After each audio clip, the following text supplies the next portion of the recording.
कृषि दर्शन कार्यक्रम में सब किसान मन के जतुर भाई बटले बहुत बहुत जोहार। और साथ ही रुमकी का भी आप सभी को नमस्कार। तो रुमकी भोजी हमारे मन फटाफट कार्यक्रम को और करेला। बिल्कुल, और शुरुआत करेंगे हम कृषि समाचार से, जानेंगे ढेर सारी खबरों के विषय में और साथ ही साथ मौसम की मिजाज के बारे में और बाजार भाव के बारे में जानम किसान मन। तो आओ हमने फटाफट देख ले कृषि समाचार। नमस्कार, कृषि समाचार में आपका स्वागत है। आपके साथ मैं हूं सबा गुलरेज। आइए देखते हैं आज कृषि समाचार में क्या है खास। नामकुम में बन रहा है फ्लोरिकल्चर सेंटर। अमानत बराज से होगी पलामू के 25,000 हेक्टेयर खेतों की सिंचाई। अरहर में उकटा रोग के रोकथाम के लिए रोगरोधी किस्में लगाएं। और अब समाचार विस्तार से। राष्ट्रीय बागवानी मिशन के तहत फूलों की व्यावसायिक खेती को प्रोत्साहित करने के लिए सरकार द्वारा नामकुम में फ्लोरिकल्चर सेंटर की स्थापना की जा रही है। यहां किसानों को फूलों की उन्नत खेती करने की विधि बताई जाएगी तथा उन्हें उनके उत्पादों के लिए बेहतर बाजार सुनिश्चित कराया जाएगा। फूलों की मार्केटिंग के लिए किसानों के समूहों को सुरभि केंद्र के तौर पर जगह भी उपलब्ध कराई जा रही है। पलामू प्रक्षेत्र में किसानों को सिंचाई की सुविधा उपलब्ध कराने के उद्देश्य से अमानत बराज का निर्माण किया जा रहा है। इस परियोजना का 95% मुख्य काम पूरा हो चुका है, जबकि नहर का 60% काम होना अभी बाकी है। अमानत बराज सिंचाई परियोजना पूरा होने से पलामू क्षेत्र में 25,000 हेक्टेयर खेतों को सिंचाई की सुविधा मिल सकेगी। दलहनी फसल अरहर में उकठा रोग ना लगे, इसके लिए किसान रोगरोधी किस्में लगाएं या बुआई से पहले बीज को बेवस्टीन दवा 2 ग्राम प्रति किलो बीज दर से उपचारित कर लें। अरहर में उकठा रोग के नियंत्रण के कई उपाय हैं। पहला ये कि किसान वसंत बहार, बिरसा अरहर 1 जैसे रोगरोधी किस्में लगाएं। दूसरा, 2 ग्राम बेवस्टीन दवा प्रति किलोग्राम बीज की दर से उपचारित करके बीज की बुआई करें। तीसरा, अरहर के साथ ज्वाई की बुआई करें। और चौथा उपाय है खेत में प्रचुर मात्रा में गोबर की सड़ी खाद और खली का प्रयोग। झारखंड में फलदार फसल पपीता की व्यावसायिक खेती करके किसान बहुत अच्छी आमदनी प्राप्त कर सकते हैं। किसान भाई पपीता के बेहतर उत्पादन के लिए पूसा मैजेस्टिक, पूसा ड्वार्फ, पूसा नन्हा, पूसा जॉइंट और पूसा डिलीशियस लगाएं। इसके अलावे पपीता के कई और प्रभेद हैं जो शानदार उपज देने में सक्षम है, जैसे Coorg, honeydew, CO1, CO2, Washington, Solo, Ceylon, Hawaii और मधु। इन प्रभेदों की उत्पादन क्षमता 30 से 150 फल प्रति पौधा है और सालाना शुद्ध लाभ 40 से 50 हजार रुपये प्रति हेक्टेयर है।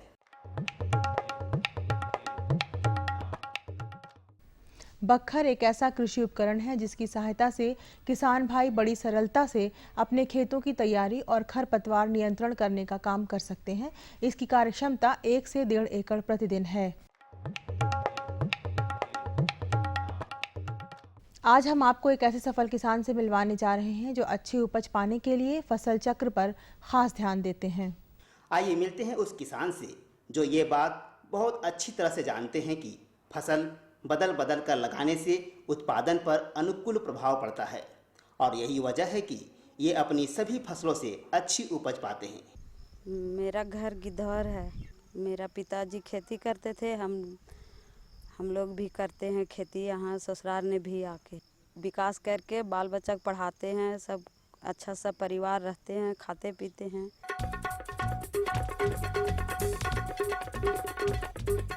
और अब एक नज़र राज्य के 5 प्रमुख शहरों के मौसम के मिजाज पर। आज राज्य के 5 प्रमुख नगरों के अधिकतम और न्यूनतम तापमान कुछ इस प्रकार दर्ज किए गए।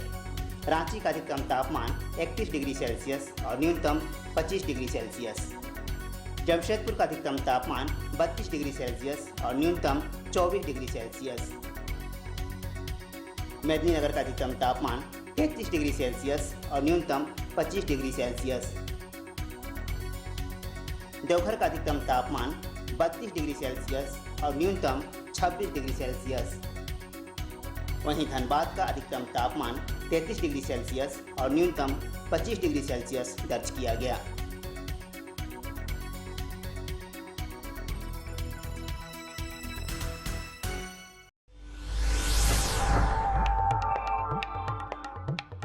और अब मंडी भाव में आइए नजर डालते हैं अनाजों के भाव पर।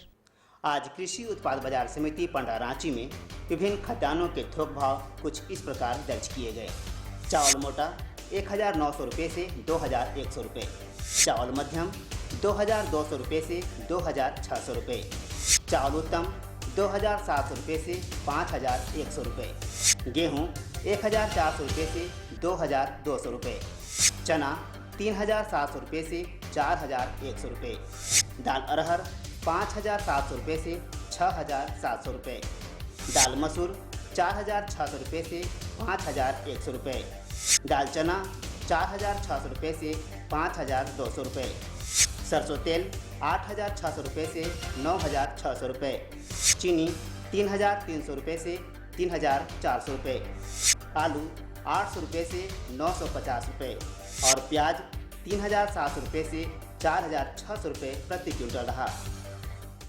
कृषि समाचार में आज इतना ही। अगले दिन अगले अंक में फिर मुलाकात होगी कुछ ताज़ा खबरों के साथ। तब तक के लिए दीजिए इजाज़त। नमस्कार, जोहार। अभी आपने देखा कृषि समाचार, जिसके अंतर्गत आपने ढेर सारी जानकारी ली और अभी भी हमारे पास आपको देने के लिए कुछ जानकारियां हैं, लेकिन हम यहाँ पर रुकेंगे एक छोटे से विराम के लिए। बीज, खाद और सिंचाई, एक किसान को और क्या चाहिए भाई? हर किसान को चाहिए कि वो राष्ट्रीय कृषि बीमा योजना का लाभ उठाने की भी जरूर सोचे।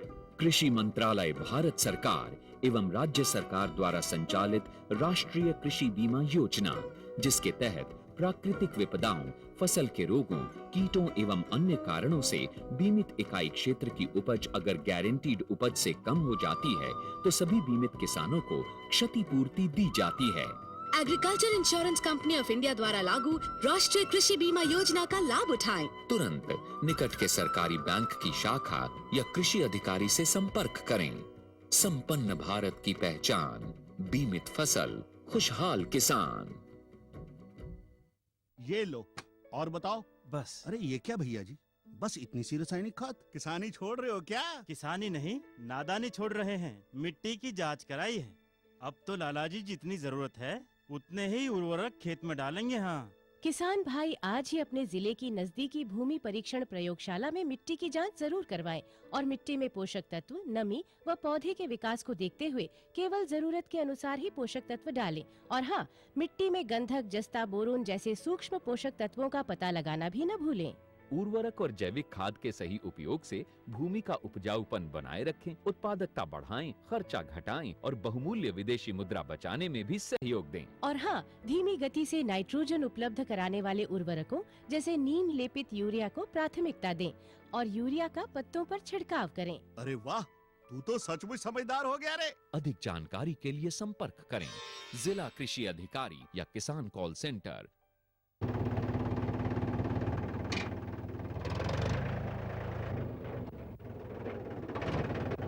अरे हरकू वाह, बीज, कीटनाशक और आज खाद भी। अरे इतना खर्चा कहाँ से? अरे खर्च की चिंता किसे है, मेरे पास है ये किसान क्रेडिट कार्ड। कार्ड? अरे बैंकों द्वारा जारी इस कार्ड से किसान उसकी सीमा तक की रकम कभी भी बैंक से निकलवा सकता है और खेती बाड़ी की सामग्री कभी भी खरीद सकता है। कर्ज के झंझट से भी छुटकारा और तो और बिजली के बिलों का भुगतान, डीजल इससे खरीदना और आसान हो गया है। तो हर को भैया एक कार्ड मेरे लिए भी। किसान क्रेडिट कार्ड के लिए नजदीकी बैंक से संपर्क करें और पाएं ढेर सारे लाभ। विराम कर बाद फिर से किसान मन रोमन के बहुत बहुत स्वागत है कार्यक्रम में। और कार्यक्रम में आज रोमन खातिर बहुत नगद जानकारी हम रोमन लेके आए हैं। बिल्कुल। और ये बताइए सबसे पहले कि शकरकंद कैसा लगता है? अरे बहुत मजा, बहुत नगद लागेला। भाफल कांदा बहुत मजा खाए में। अच्छा ये बताइए, कभी खेती वेती किए हैं? एकदम कह रही भाई, अब देखो खेती बाड़ी से जुड़ल आदमी ही हमरे मन और खेती कर ही और लरंग से ही खेती होएला।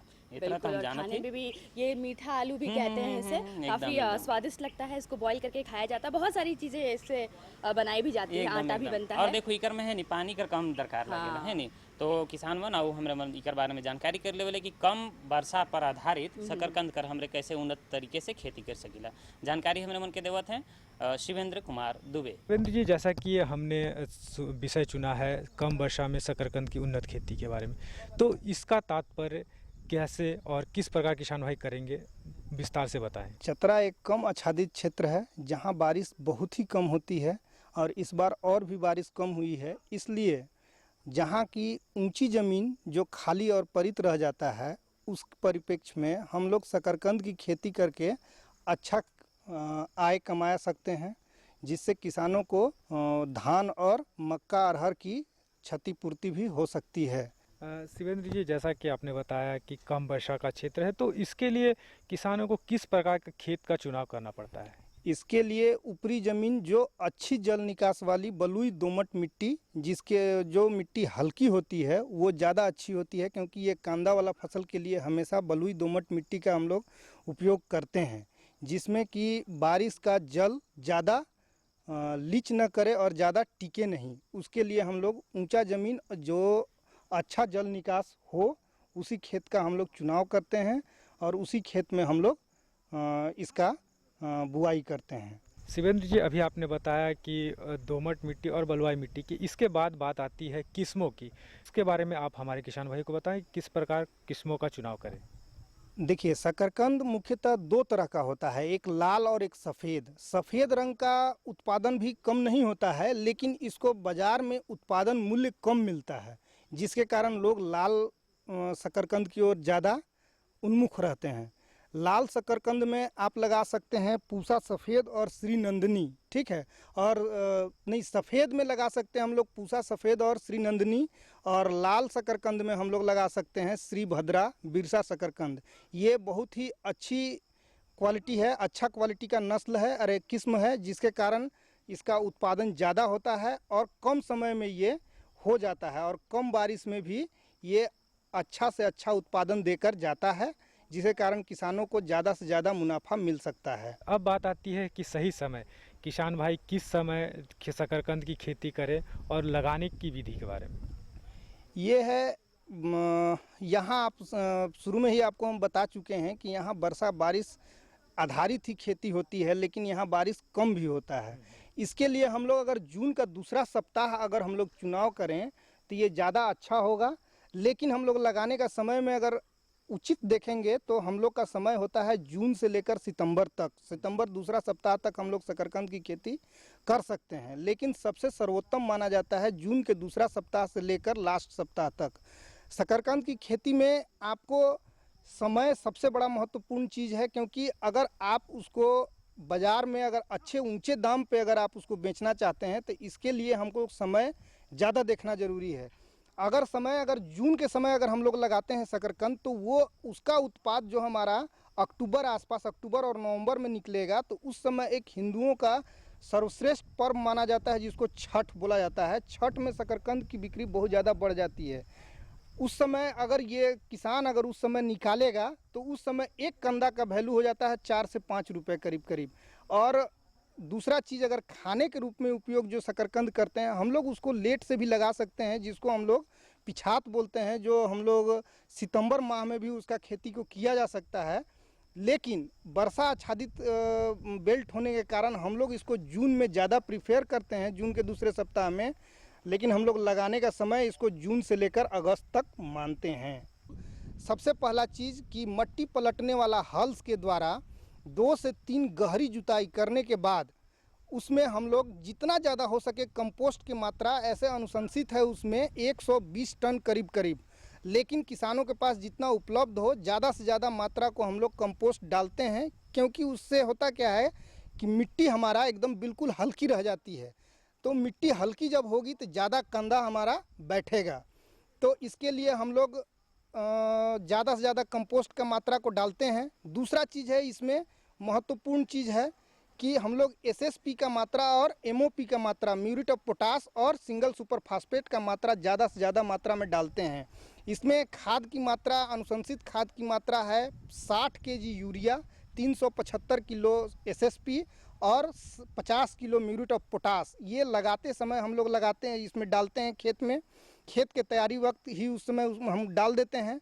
और दूसरा समय जब 30 से 35 दिन के बाद जब इसकी निराई गुड़ाई जब करते हैं हम लोग, कोड़ाई करने के बाद जब मिट्टी चढ़ाने लगते हैं, उस समय हम लोग आधी मात्रा म्यूरेट ऑफ पोटास और आधी मात्रा यूरिया, मतलब 60 किलो यूरिया और 50 किलो म्यूरेट ऑफ पोटास, दोनों मात्रा को एक में मिलाकर हम लोग उसमें छींट कर और मिट्टी को चढ़ा देते हैं। इससे क्या होता है कि जड़ कांदे वाले फसल के लिए म्यूरेट ऑफ पोटाश और एसएसपी का मात्रा ज़रूरी होता है। तो म्यूरेट ऑफ पोटाश हम लोग ज़्यादा से ज़्यादा मात्रा में डालेंगे तो हमारा कांदा ज़्यादा बड़ा बड़ा होगा और ज़्यादा हमारा यील्ड बढ़ेगा। अब सबसे बड़ी समस्या आती है किसानों को इसके रोग से, तो इसमें किस प्रकार के रोग लगते हैं और इनका बचाव किस तरह से किसान भाई कर सके? इसमें रोग महत्वपूर्ण एक ही लगता है, जो कि आपको पहले भी हम बता चुके हैं कि यहाँ का मिट्टी जो है लाल मिट्टी है और इसमें हमारा थाइमेट और दीमक का प्रकोप ज़्यादा होता है। इसके लिए हम लोग इसके रोकथाम के लिए हम लोग थाइमेट 10G का उपयोग प्रति कट्ठा में हम 1 से 2 kg प्रति कट्ठा हम लोग उपयोग करते हैं, जिससे कि दीमक का हम लोग बचाव कर सकते हैं। तो इससे हमने ये जान लिया कि कम पानी में भी हम किस तरह से इसकी खेती आसानी से कर सकते हैं। एकदम और फायदा ही कर हमरे मन उठा सकीला है नहीं। बिल्कुल। किसान भाइयों, आपने सुना होगा कि बिन बादल बरसात होती है, उसी तरह हम आपको आज बताने वाले हैं कि बिन मौसम के आप किस तरह से सब्जियां उगा सकते हैं। एकदम। और देखो किसान मन बहुत किसान मनीसन है जेकि कर खेती भी करत है बेमौसम और बढ़िया उत्पादन मन के भेटा। बिल्कुल। और ये जो है ना मार्केट में काफ़ी इसकी मांग भी होती है, क्योंकि मौसम जब होता नहीं है किसी खास सब्जी का और उस समय अगर उस सब्जी को उगाया जाए तो उसकी डिमांड तो बढ़ जाएगी। एकदम। और खाए में भी कोनो अंतर नहीं लागल किसान मन। तो आओ हमरा फटाफट जानकारी कर लेविला कि बेमौसम हमरे मन सब्जी कर उत्पादन कैसे कर सकेला, एकर उन्नत तरीका क्या है और उन्नत तरीके से खेती हमरे मन कैसे कर सकेला, जानकारी हमरे मन के देबे। और जो आज के विशेषज्ञ हैं जो हमें ये जानकारी देंगे, उनका नाम है धर्मा उराव जी। किसान भाइयों, कृषि दर्शन की टीम आज कृषि विज्ञान केंद्र चतरा आई है, जहां आज हम बात करेंगे बेमौसम सब्जियों की खेती के बारे में। इस विषय पे जानकारी देने के लिए आज हमारे साथ है यहाँ के वैज्ञानिक श्री धर्मा उराव जी। धर्मा जी, जैसे कि हमने शुरू में बताया कि बेमौसमी सब्जियों के खेती के बारे में, तो इससे तात्पर्य क्या है? बेमौसमी सब्जियों की खेती कैसे किसान भाई करते हैं? तो सबसे पहले मैं किसान भाइयों को बताना चाहूँगा कि बेमौसमी सब्जी की खेती कैसे करें। तो बेमौसमी से नाम से ही हम लोग को पता चलता है कि हम लोग बिना मौसम के अनुसार सब्जी को हम लोग कैसे उत्पादन करके अतिरिक्त आमदनी कमा सकते हैं। क्योंकि हमारे किसान भाइयों, हमारे झारखंड के जितने भी किसान हैं, पहले हम लोग पुरानी पद्धति से खेती करते थे, सब्जी की खेती भी करते थे, लेकिन पुरानी पद्धति से करते थे तो उससे आमदनी तो उतना नहीं हो पाती थी। कभी कभी हम लोग को घाटा भी सहना पड़ता था, जितना उत्पादन नहीं होता था उससे घाटा भी होना पड़ता था। तो ये हम लोग, और एक क्या था कि मौसम में हम लोग जब सब्जी उगाते थे तो उत्पादन भी बहुत ज़्यादा होता था, लेकिन उसका दाम नहीं मिल पाता था। तो किसान भाइयों को हम लोग जब कृषि विज्ञान केंद्र यहाँ खुली तो हम लोग किसान भाइयों को सलाह दिए कि बेमौसमी फसल अगर लगाया जाए, सब्जी लगाया जाए, तो उसके किसान की आर्थिक स्थिति सुधर सकती है। तो बिना मौसम में, जो कि हम लोग थोड़ा सा समय में परिवर्तन करके आगे पीछे करके किसान भाइयों को सब्जी लगाने की सलाह देते हैं, ताकि उसकी आमदनी बढ़ जाती है। तो मुख्य रूप से बेमौसमी फसल में हम लोग जो खासकर बरसात के सीज़न में लगाते हैं उसमें आपको पत्ता गोभी हुआ, बंदा गोभी हो गया, आपका मिर्चा हो गया, टमाटर हो गया और आपका फ्रेंच बीन, ये मुख्य रूप से किसान हमारे यहाँ लगाते हैं और अच्छी आमदनी ही प्राप्त कर रहे हैं। धर्मा जी, यहाँ हम आपसे जानना चाहेंगे कि बेमौसमी सब्जियों की जो खेती किसान भाई करेंगे, इसके लिए किसी खास समय का चुनाव करना पड़ता है? जो किसान भाई से हम आग्रह कहें कि जो बेमौसमी फसल लगाते हैं तो इसको लगाने का एक उचित समय होता है। खासकर जून से जुलाई तक हम लोग उसको नर्सरी में बीज को गिरा देते हैं और जुलाई से अगस्त हम लोग पौधा का रोपाई हम लोग कर देते हैं। इसके बाद किसान भाई जब खेतों में लगाएंगे तो किसी खास प्रकार की खेत का तैयारी करनी पड़ती है क्या? तो सबसे पहले देखिए, हम लोग किसान भाई को करते हैं कि ये हमारे, चूँकि हम लोग झारखंड का पठारी क्षेत्र है और हमारी ज़मीन जो है करीब टाड़ जो ज़मीन होती है, जहाँ पे जल की जमाव नहीं होती है, उसमें हम लोग को सब्जी लगाने की सलाह देते हैं। तो सबसे पहले किसान भाई को हम लोग कहते हैं कि 2 से 3 खेत को जुताई कर दीजिए, गहरी भी जुताई कर सकते हैं तो वो भी कर दीजिए। उसके बाद फिर हम लोग ज़मीन को बोलते हैं कि लेबलिंग कर दीजिए, प्लेन कर दीजिए। उसके बाद किसान को हम लोग बोलते हैं लाइन से या मेड़ बना के उसको सब्जी को लगाने को बताते हैं। और जो फसल लगाने के लिए किसान को जो पौधा से पौधा की दूरी है वो भी लगाने के समय देते हैं। खासकर देखिए, गोभी जो है, गोभी हम लोग लगा ले बोलते हैं तो इसकी कुछ किस्म भी होती है, जैसे आपका गोल्डन एकर है, प्राइड ऑफ इंडिया है, ये सब वैरायटी बहुत अच्छी काम करती है। उसको लगाने की विधि है, आपको 45 सेंटीमीटर आपको एक कतार से कतार की दूरी और पौधा से पौधा की दूरी 30 सेंटीमीटर। कि जैसे बरसात शुरू हो जाती है तो इसमें कीट भी लगते हैं, तो इसके लिए किसान भाई क्या करेंगे? तो बहुत अच्छी आपने सवाल जवाब किया कि चूँकि हमारे बरसात में सबसे ज़्यादा कीट और प्रकोप का या बीमारी का ज़्यादा प्रकोप होती है, तो किसान भाइयों देखिए, चूँकि बरसात का मौसम है, मौसम में बहुत ज़्यादा परिवर्तन होती है, कभी धूप तो कभी छाया, कभी तो कहीं बादल ढका हुआ रहता है। तो किसान भाइयों को जैसे आप मान लो बादल छाया हुआ है और बारिश भी नहीं हो रही है, 1-2 दिन से बादल छाया हुआ है, नहीं हो रहा है, तो उसमें ज़्यादातर आपको बीमारी होने के चांसेस ज़्यादा होती है या कीट का प्रकोप बढ़ने की संभावना हो जाती है। तो किसान भाई जैसे भी आपको अगर बादल ढका हुआ है और बारिश हो जाती है, तो उसका अगले दिन किसान भाई से हम लोग सलाह करते हैं कि जैसे ही सुबह में या शाम में कोई कीटनाशक दवा या फंगीसाइड का दवा का छिड़काव जरूर कर दें। इसमें से आपको मोनोसिल है या क्लोरोपाइरिफॉस है या फंजीसाइड में ब्लू कॉपर है या कार्बनडाजिम पर दवा का छिड़काव करें ताकि आपको बीमारी नहीं लग सके। धर्मा जी, यहाँ हम आपसे जानना चाहेंगे कि इसमें किसी खास समय पर उर्वरक या खाद का जो छिड़काव करना होता है तो वो किस प्रकार करते हैं और कितने समय पर करते हैं? तो किसान भाइयों देखिए, खाद का प्रयोग सब्जी में बहुत मायने रखता है, क्योंकि खाद अगर संतुलित मात्रा में हम लोग खाद नहीं देते हैं तो उपज ज़्यादा नहीं मिल पाती है। तो बरसात में हम लोग सब्जी लगाते हैं तो किसान भाइयों को लगाने से पहले हम लोग खासकर बोलते हैं गोबर कम से कम 1 हेक्टेयर के लिए हम लोग बोलते हैं कि 10 टन अगर गोबर दे सकता है तो किसान दे। उसके अलावा बहुत सारा खाद हम लोग जो रासायनिक खाद खासकर होती है, तो रासायनिक खाद देने की प्रयोग विधि है। तो उसके लिए अगर मान लो सब्जी खेती है तो आपको 100 किलो यूरिया और 80 किलो आपका फास्फोरस और 40 किलो DAP का हम लोग प्रयोग करने बोलते हैं। तो इसमें ही प्रयोग करने की विधि है, यूरिया का आधा भाग हम लोग रोपने से पहले और DAP और पोटास का पूरी भाग एक साथ मिला के जब खेत लगाने से 1 दिन पहले हम लोग खेत में उसको मिलवा देते हैं। उसके बाद हम लोग किसान को उसको लगाने का सलाह देते हैं। फिर जब पौधा लग जाती है, पौधा खड़ा हो जाती है, उसके बाद जब हम लोग प्रथम कोड़ाई करते हैं तो उसमें हल्का यूरिया का छिड़काव करना का हम लोग सलाह देते हैं। धर्मा जी, यहाँ हम आपसे जानना चाहेंगे कि इतनी सावधानियों के बावजूद भी अगर किसी प्रकार का कीट का प्रकोप होता है तो उसकी पहचान किसान भाई किस तरह से करेंगे और उसका निदान कैसे करेंगे? तो देखिए, किसान भाइयों को बहुत सारा कीट का पहचान के लिए उपाय है। क्योंकि हम लोग जब खेत में जाते हैं तो देखते हैं कि बहुत सारा लक्षण मिलती है। जैसे आपको सब्जी में कटा हुआ लक्षण आ रहा है तो उसमें ज़रूर कोई कीड़ा हुआ लगा हुआ होगा। तो ये कीड़ा को मारने के लिए हम लोग क्या करते हैं कि जैसे भी पत्ता कटा हुआ है या उसका डंठल कटा हुआ है तो हम लोग सोचते हैं कि वो काटने वाला कीड़ा लगा है या चटने वाला, या पत्ता चट जाती है तो पत्ता चटने वाला कीड़ा लग जाती है। तो इसमें कोई भी कीटनाशक का हम लोग छिड़काव करते हैं। जैसे इमिडाक्लोरपिड है, इनका छिड़काव कर सकते हैं, मोनोसिल का छिड़काव कर सकते हैं, आपका एडमायर का कर सकते हैं, जम का भी हम लोग छिड़काव किसान को कर सकते हैं, ताकि समय पे अगर दवा का छिड़काव करें तो किसान को ज़्यादा फायदा मिलता है। तो देखा किसान भाइयों, धर्मा जी ने कितनी अच्छी जानकारी दी बेमौसमी सब्जियों की खेती के बारे में। हमें आशा ही नहीं बल्कि पूर्ण विश्वास है कि आप इनके द्वारा बताई गई सुझावों का उपयोग करेंगे और लाभ उठाएंगे। धर्मा जी, आप हमारे इस कार्यक्रम में, इसके लिए आपका बहुत बहुत धन्यवाद। धन्यवाद। जोहार धर्मा और हमन के बड़ा नगद जानकारी दिलाएं और आशा करेला जो किसान है उनके इकर से फायदा भी होगी। बिल्कुल, और इस तरह का जो चुनाव है करते रहना चाहिए, क्योंकि मौसम चाहे कोई भी हो, लेकिन सब्जी अगर मार्केट में उस मौसम का आ जाए जो मौसम नहीं है तो उस पर जो डिमांड है वो बढ़ भी जाती है और जो आमदनी है वो काफ़ी ज़्यादा हो जाती है। अब देखो उन्हें कार्यक्रम कर बेरा भी तो सिरा थे, लेकिन जाने से पहले हम आपको लिखवाते हैं अपना पता। हमारा पता है कार्यक्रम कृषि दर्शन, कृषि प्रकोष्ठ द्वारा केंद्र निदेशक, दूरदर्शन केंद्र, रातू रोड, रांची। पिन संख्या है 834001। बिल्कुल, और उम्मीद करेंगे कि आप हमें पत्र ज़रूर लिखेंगे और अगली बार जब हम आएंगे तो और भी ढेर सारी जानकारी लेकर आएंगे। तब तक ले हमरे दुयोजन के देव विदा। जोहार।